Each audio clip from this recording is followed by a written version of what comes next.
आज विधान परिषद निवडणुकीचा निकाल जाहीर झालाय।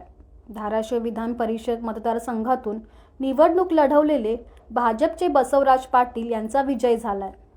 तर दुसरीकडे विरोधी पक्षातील ओमराजे निंबाळकर यांनी शिवसेनेत प्रवेश करण्याचा निर्णय घेतलाय। आता या सर्व प्रकरणावर भाजप आमदार सुरेश धस काय म्हणालेत पाहूया। म्हणजे 9-7 किंवा 9 ओव्हर मध्ये संपला। सूर्यवंशी कोण होता मॅच?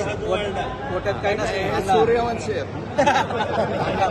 कोट्यात काही नसताना विजय केला तुम्ही गेल्या वेळेस। हो कोट्यात काहीच नव्हतं। हा बोला अण्णा, हा विजय जसे तुम्ही गेल्या वेळेस आमदार राहिलेलात, महायुतीचा बसवराज पाटलांचा चांगला मताधिक्याने विजय होते, काय भावना, कसं सगळं गणित जुळलंय?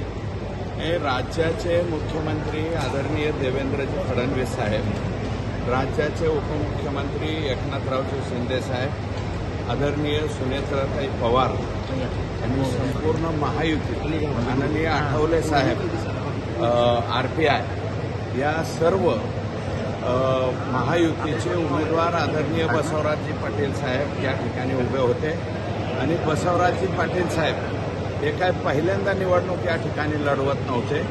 पूर्वीचा 5 वर्षाचा राज्यमंत्रीपदाचा अनुभव आहे।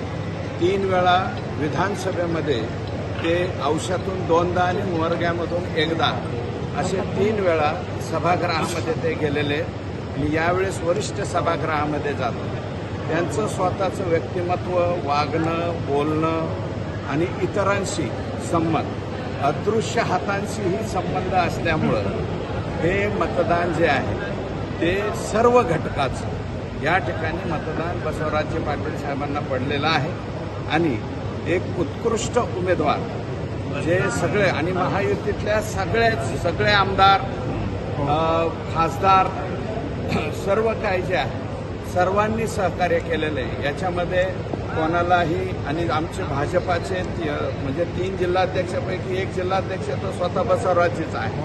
मग आमच्या इथले दत्ताभाऊ असतील, आमच्या इथले देशमुख असतील किंवा आणखी मी म्हणतो महायुतीचे राष्ट्रवादी काँग्रेस पक्षाचे सुद्धा अजितदादांच्या गटाचे सगळ्या लोकांनी या ठिकाणी पूर्णपणे सहकार्य त्यांना केले। जे अदृश्य हात होते ते कधी सदृश्य होतील, कधी महायुतीमध्ये सहभाग? हे बघा, बसवराजजींनी बऱ्याच जणांना, अनेक लोकांना मोफत सहकारी संस्थांमध्ये मतदान केलेलं आहे पूर्वी। त्याची सुद्धा कदाचित उतराई या निवडणुकीमध्ये झाली असेल, म्हणून मतांची संख्या आमच्या मताप्रमाणे 850च्या पुढे जायला पाहिजे होतं। एक 4-5 मतं आम्हाला कमी पडलेले आहे आणि समोरचे जे उमेदवार आहेत आम्ही त्या उमेदवारावरती बोलणारच नाही, परंतु त्यांना उभं केलं गेलं। आणि मी काय सांगतो की बसवराजजींचे व्यक्तिगत संबंधामुळं सुद्धा आणि भारतीय जनता पार्टी, राष्ट्रवादी काँग्रेस पक्ष आणि शिवसेना, एकनाथ शिंदे साहेब हे सर्वच्या सर्व अतिशय एक दिलानं, RPI सुद्धा, आठवले साहेबांचा गट सुद्धा, इतर काही आघाड्या बी आहेत जसे की आमच्याकडे बाबुराव पोटवरे साहेब वगैरे महाविकास आघाडी मतं फुटलेली आहे, एवढी त्यापेक्षा